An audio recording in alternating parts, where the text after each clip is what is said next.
la plataforma Zoom para compartir con la Asociación de Cronistas Deportivos de Santo Domingo, que en el marco de su semana aniversario, 92 aniversario, está celebrando este conjunto de actividades que comenzó ayer. Hoy tenemos el tema del entrenamiento deportivo de alto rendimiento a cargo de el entrenador y director técnico tanto del Comité Olímpico Dominicano como del Ministerio de Deportes, Tony Mesa, Bernardo Tony Mesa. También tendremos a Miguel Camacho, seleccionador nacional de Taekwondo, un hombre que ha estado en la esquina de 2 medallistas olímpicos, y también el lujo para cerrar de tener al medallista olímpico Gabriel Mercedes, uno de los grandes atletas de la historia del olimpismo dominicano. La ponencia, la primera ponencia será la de Tony Mesa, quien, como ya le aclaraba, es un ex director técnico tanto del Ministerio de Deportes como del movimiento olímpico, del Comité Olímpico Dominicano, y entre sus logros están el haber comenzado este súper exitoso ciclo olímpico a cargo en ese puesto de Mideret, y que tanto ha tenido que ver, tanto el trabajo de desarrollo previo que hizo en el Comité Olímpico, como su trabajo organizando en el ministerio, con que estemos viviendo un ciclo olímpico que ya ustedes saben que es histórico, con la participación de Bogotá, la participación de Barranquilla, mejor dicho, allá en Colombia, en los Juegos Centroamericanos y del Caribe, la participación récord en los Juegos Panamericanos, y ahora perfilándose muchos de los muchachos para estar en los Juegos Olímpicos, algunos de ellos ya habiendo logrado su clasificación, como es el caso del Taekwondo, uno de los deportes que está representados en el día de hoy, tanto por Miguel Camacho como por Gabriel Mercedes y por el mismo Tony Mesa, que está muy relacionado al Taekwondo. Entre las cosas que puedo decirle a Tony Mesa, una de ellas es que es cinturón negro en al menos 3 combates diferentes. O sea, en judo, en taekwondo y en karate. Además de que lo he visto en banquillos junto con dirigentes de baloncesto, lo he visto ayudando en fútbol. Un hombre preparado globalmente en materia deportiva. Y ya sin más, le entrego la palabra a Tony Mesa para la primera parte de esta exposición, que tiene que ver con los procesos de cómo llevar a un atleta al alto nivel según la competencia que tenga pendiente. Saludos, Tony. Gracias, Nestalí. Gracias por esa presentación. Tú sabes que por lo general yo no hablo mucho de lo que se hace porque lo importante son los resultados de los que se logran. Hablar de alto rendimiento lleva mucho análisis, por decir más, para ser más claro. Porque hay muchas teorías, muchas visiones diferentes de cómo manejar el proceso de entrenamiento de alto rendimiento. Pero verdaderamente el alto rendimiento comienza en la etapa de la edad escolar. Y quiero diferenciar, como siempre he dicho, deporte escolar de deporte en edad escolar. Son dos cosas que a veces la gente los liga, pero bueno, desde el punto de vista conceptual, etapa de la edad escolar, esas etapas donde los atletas cadetes y juveniles comienzan el proceso de perfeccionamiento atlético. Para comenzar, yo diría que hay una base fundamental en el alto rendimiento, que es el talento. Pero a veces nos equivocamos con dos cosas. ¿Todos tienen talento o todos tienen posibilidades? La bibliografía, la ciencia sigue demostrando que a veces una cosa es el talento atlético basado en las características morfofisiológicas de los individuos que practican un deporte determinado, y otra cosa es el talento deportivo basado fundamental en las habilidades que logran desarrollar esos muchachos. Uno de los deportes donde comienza el alto rendimiento más temprano en República Dominicana es precisamente el deporte nacional, que es el béisbol. Y si te fijas, hay muchos muchachos con un excelente talento atlético, pero no logran desarrollar el talento deportivo. ¿Por qué? Precisamente por los sistemas de entrenamiento que se utilizan. Entrenar para el alto rendimiento lleva un proceso de iniciación, perfeccionamiento y estabilización. Y ahí es donde se cometen los principales errores, sobre todo cuando tú quieres lograr que un muchacho en edad escolar tenga las mismas habilidades que ya un atleta establecido. A veces seleccionar esos atletas es lo más difícil, porque hay un componente que por lo general es determinante. En la mayoría de los deportes de combate, por ejemplo, el rendimiento de un atleta, el 80% y a veces hasta más, por ejemplo, en la lucha hay un promedio entre 80 y 83, depende mucho de la capacidad intelectual y sobre todo de la capacidad volitiva del atleta. Es decir, esa voluntad por ganar, que no todo el mundo lo tiene, que fue una de las cosas que me hizo a mí, porque hay algo que quizás algunos no conocen, que durante mucho tiempo yo fui el seleccionador y coordinador de los procesos de entrenamiento de la Selección Nacional de Taekwondo. Por eso la unión con el Taekwondo. Y eso fue una de las cosas que me hizo seleccionar a mí a Gaby, porque Gaby no era campeón nacional, pero tenía unas habilidades cuando yo lo vi y un deseo de pelear que era increíble, sobre todo porque tenía que pelear arriba una guagua, porque era cobrador en aquel momento, entonces ya ahí tenía valor y eso fue una de las condiciones, su característica psicológica. Pero entrando ya en el proceso de alto rendimiento, si tú te fijas, hay algunos autores y algunos entrenadores que dicen que es necesario entrenar 8 horas y que mientras más se entrene, más logros se tienen. Ya eso ha cambiado en la vida, porque entrenar y entrenar no siempre tienen los mismos resultados. Hay un programa de Transfer Cologne que decía entrenar a tope y después perder alto rendimiento. La realidad es una cosa muy sencilla. Carga soportada no es lo mismo que carga asimilada. Nuestro cuerpo está preparado para recibir una gran cantidad de carga, pero sobre todo para ir adaptándose poco a poco. Y una de las cosas fundamentales que se requiere en el alto rendimiento es esa compensación entre trabajo y descanso.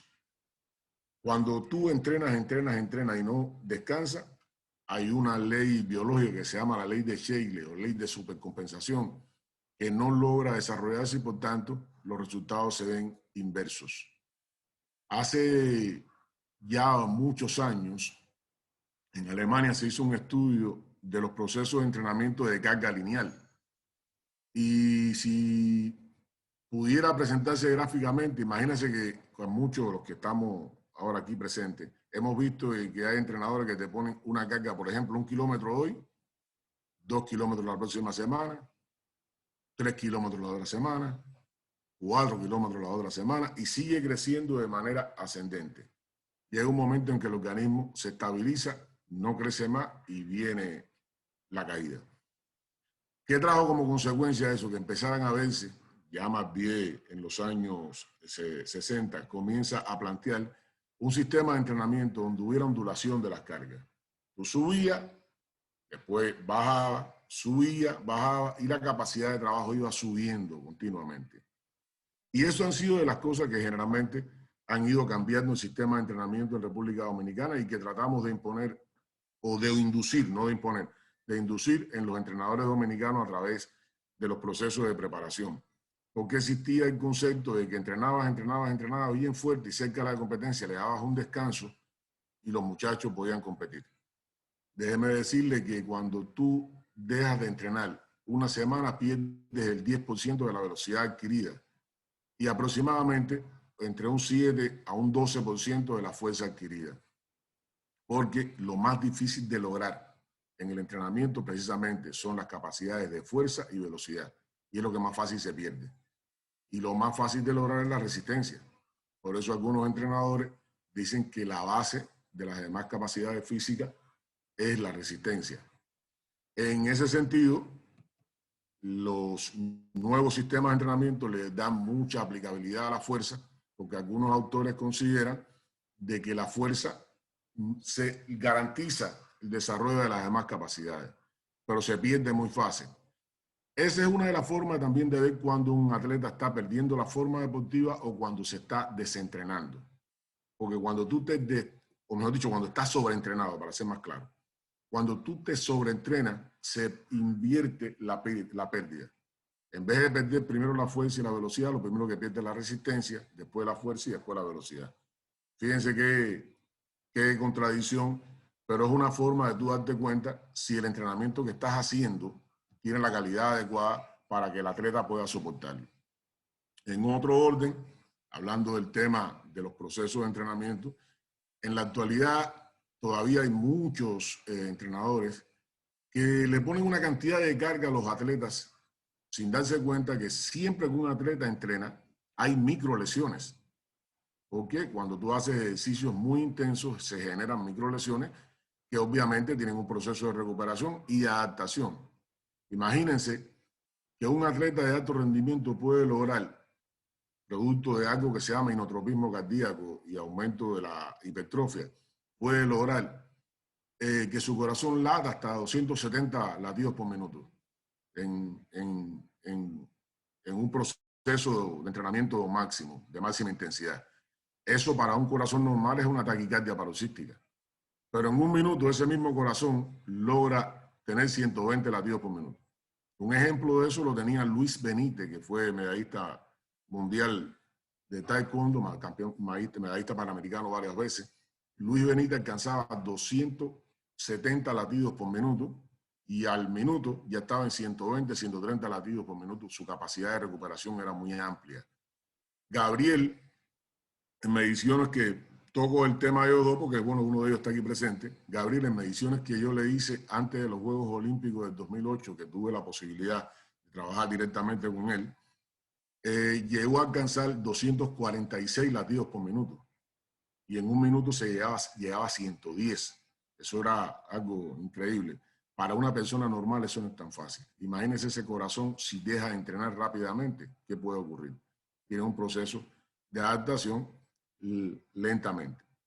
Lo mismo ocurre, los atletas de alto rendimiento pueden soportar hasta por cada 100 miligramos de sangre un volumen altísimo de ácido láctico. Para una persona normal, no. Todo eso lleva un proceso de adaptación. Siguiendo en el orden de la preparación, hay mucha terminología. Algunos le dicen preparación general, otros le dicen acumulación.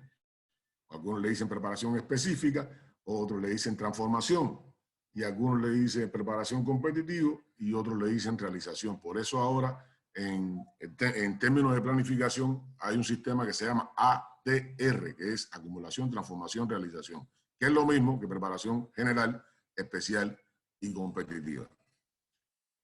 El proceso de entrenamiento lleva, en la primera etapa, en la preparación general, mucha carga.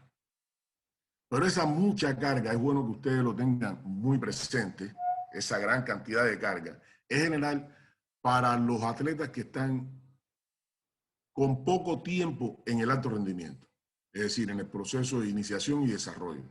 Llevan mucha carga general porque tienen una capacidad de adaptación muy amplia, todavía les falta mucho para adaptarse. Después viene una preparación especial donde los atletas comienzan a hacer entrenamiento parecido al que van a hacer en la competencia. Y tanto la preparación física como la técnica, como la táctica, son parecidos. Eso trae como consecuencia de que se produzcan ya las adaptaciones para adaptarse a la carga competitiva. Y luego viene la preparación competitiva donde las cargas deben ser parecidas o un 10% a lo que se va a competir. Ejemplo, un boxeador de amateur durante la preparación general puede realizar un gran volumen de asaltos y un gran volumen de carrera de larga distancia para mejorar la resistencia aeróbica. Durante la preparación especial cambia ya ese proceso. En ese caso, el sentido más común es que empiece a realizar un volumen de asalto elevado, pero disminuye la cantidad de carrera porque entonces empieza a prepararte para lo especial. En esto hago una anécdota. Hace unos años, cuando Joan Guzmán fue a hacer su pelea por el título mundial, la primera pelea por el título mundial, yo venía pasando y él me llama y me dice, Tony, tengo un problema. Me estoy cansando mucho para el guanteo. Digo, ¿cuándo tú peleas? En un mes. Digo, ¿y qué estás haciendo? No, todos los días estoy corriendo 10 kilómetros. Digo, eso es lo que te está matando. No, yo quiero que tú me ayudes. Digo, muy sencillo. Tú en el ring no vas a correr 10 kilómetros porque no hay transición de la capacidad aeróbica a la capacidad de golpeo y desplazamiento. La capacidad de golpeo y desplazamiento es anaeróbica. Y tú lo que tienes que hacer es mucho trabajo de boxeo y disminuir la cantidad de carrera, porque eso no hay transición de una cosa a la otra. También me ocurrió eso cuando llegué a los Yankees de Nueva York. Durante un tiempo tuve la suerte de trabajar como coordinador de rehabilitación y preparación física de los Yankees de Nueva York, que todavía aquí existe el concepto que los pitchers tienen que correr mucho, porque eso le da velocidad en el brazo. Y eso es un concepto errado, porque no hay transición de capacidad aeróbica a capacidad anaeróbica de los músculos de rotación, sobre todo de rotación de los brazos, específicamente hombros y todos los músculos de antebrazo, que son los que imprimen la velocidad. Y fue bastante engorroso hacer cambiar a los atletas de que en vez de hacer carreras ya cuando estaban cerca de la pretemporada y en la temporada, cambiar la carrera aeróbica para recuperarse y la carrera en intervalos para entrenarse, que son dos cosas diferentes. Eso fue un trabajo difícil porque hay una cultura que se vino transmitiendo. Es lo mismo que el trabajo con las gomas, de hacer movimiento con las gomas a mucha velocidad, que trabaja específicamente sobre los músculos estabilizadores del hombro, pero no sobre los músculos que le imprimen la velocidad del lanzamiento. Son cosas que uno tuvo que trabajar durante mucho tiempo para que la gente lo entendiera, porque es más difícil cambiar una cultura que cambiar a veces algo que no está tan arraigado. Las culturas son difíciles de cambiar. Eso para que veamos la relación entre lo general y lo especial. Uno de los errores que más se cometen por lo general es que queremos, durante la preparación general y especial o durante el periodo de acumulación y transformación del atleta, que alcance los máximos resultados. Y en eso tuve la suerte de compartir mucho con uno de los equipos que es insignia del país, que fue el voleibol dominicano, a raíz de que el Jorge Pérez Vente me pidió que lo ayudara metodológicamente con la organización del proceso, primero de selección, y Cristóbal Marte también, y luego de estabilización de esos grupos. ¿Y qué se hizo? A veces ustedes veían que había, o que todavía lo siguen, que hay equipos que durante el proceso de preparación ganan muchos campeonatos. Pero cuando llega el campeonato oficial, el fundamental, pierden. Porque perdieron la forma deportiva. Mantener la forma deportiva no es tan fácil para nadie. Y sobre todo cuando los eventos tienen una duración muy larga. Mantener la forma deportiva lleva un entrenamiento muy inteligente. Y a veces es importante ir a los eventos, no a perder, sino a cumplir objetivos. En el caso mío, que he vivido el entrenamiento de varias selecciones nacionales, y que por cierto, vi por ahí a Jaime Casanova, creo que está presente.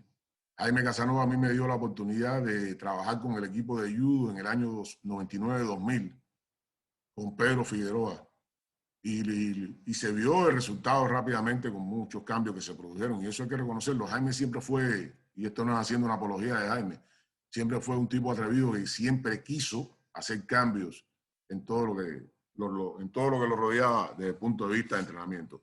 Pero decía que a mí me ocurrió algo muy interesante con la Selección Nacional de Karate, cuando tuve la posibilidad de trabajar, todavía sigo con ellos dando entrenamiento, de trabajar con ellos para el año 2007. Había una teoría de que había que ir a los campeonatos a ganar, y yo decidí que íbamos a cambiar eso. Vino aquí uno de los entrenadores que dominaba en América en aquel momento, que es el maestro Alejandro Castro, y yo estaba en una etapa de máxima carga, que se le llama choque intensivo en entrenamiento. Choque intensivo porque el atleta ahí termina muerto, muy cansado. Es una semana, a veces hasta una semana de mucha carga, después viene de estabilización, que es mucha carga, y luego viene recuperación. Pues nosotros hicimos un tope en la semana de mucha carga. Y cuando ocurre eso, el atleta comete muchos errores tácticos. De hecho, lo que hace es trabajar la técnica que más tiene más estabilizada. Y Alejandro le dijo a José Luis, a Ángel Acosta, que era el presidente, yo veo a los atletas muy predecibles. Y yo me reí, yo dije, bueno, dalo así. Llegamos al Campeonato Centroamericano y el Caribe y yo le puse a los atletas una tarea. A mí no me interesaba que ganaran, me interesaba simplemente que aplicaran técnicas de pateo a la cabeza y de proyección. Bueno, aunque fue esa tarea, nosotros ganamos el Campeonato Centroamericano y el Caribe por primera vez. Después fuimos a un campeonato iberoamericano y la tarea se mantenía: patada a la cabeza y proyecciones. Y no nos fue tan mal porque cogimos 6 medallas de oro y ganamos el campeonato, a pesar de que estaban haciéndolo por tarea. Pero si tú ganabas y no hacías la técnica, yo no te daba punto. Tú podías perder, pero si hacías la técnica, te daba punto para hacer el ranking, para poder hacer la selección nacional. Porque todavía no estaba la selección. Ahí estaban los 2 mejores atletas de cada peso. Y por último, fuimos al campeonato panamericano. Y volvimos a ganar el campeonato panamericano. Yo cuando subo a recibir el trofeo, me paro al lado de Alejandro y le digo, caramba, Alejandro, estaban predecibles los muchachos. Pero mira, se logró. Jamás se me olvida que me dijo, Tony, vete para el taekwondo de nuevo, no vengas a joderme la vida en el karate.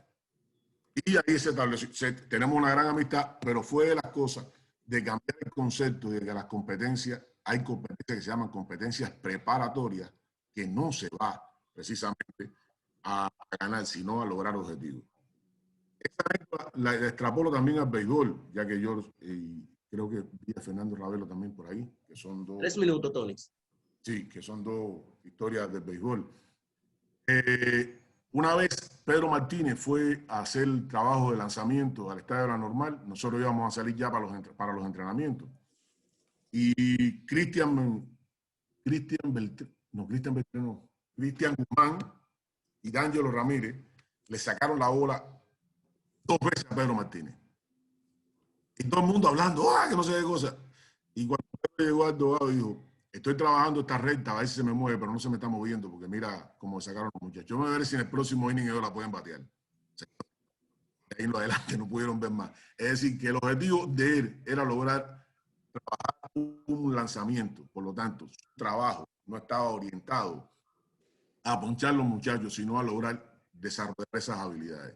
Es algo que tenemos que seguir trabajando con nuestros entrenadores y saber esa compensación entre carga especial y carga general.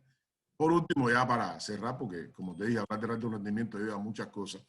Otra cosa importante es saber seleccionar las competencias. Las competencias a las que tú vas a ir a prepararte. Hay competencias donde tú sabes que tienes que tú sentirte por encima para crearle al atleta el efecto de supercampeón. Y otras que tienen que ser de tu nivel. Y por último, las de mayor nivel para crearle el estrés al atleta de que puede superar ese tipo de situación.